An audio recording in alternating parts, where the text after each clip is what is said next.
Hi, Curtis Myers here to talk to you about questions I'm going to have if you have an aerospace application.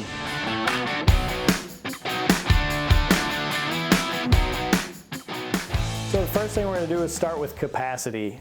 What is your total load over how many casters do you plan on using? And then also, do you have any safety factor requirements? So do you need a 2-to-1 safety factor, so we need to double your load and then specify a caster accordingly?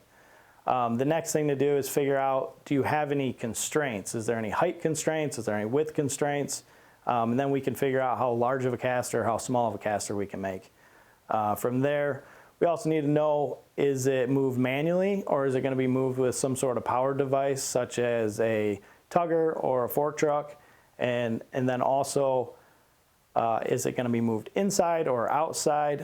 Is it going to be, what that terrain looks like? Is it going to be, a lot of potholes, or is it a nice smooth concrete floor? What is the speed that these are going to be moved at?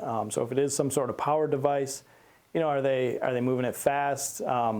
Typically miles per hour is what we're looking for on that, and then how often it's going to be moved. So frequency of travel lets us know how much abuse that caster is going to be taking.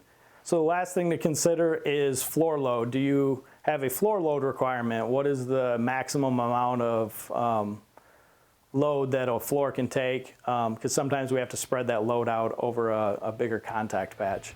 Thanks for watching. This is Curtis Myers, and those are questions I'll have on our next aerospace conversation.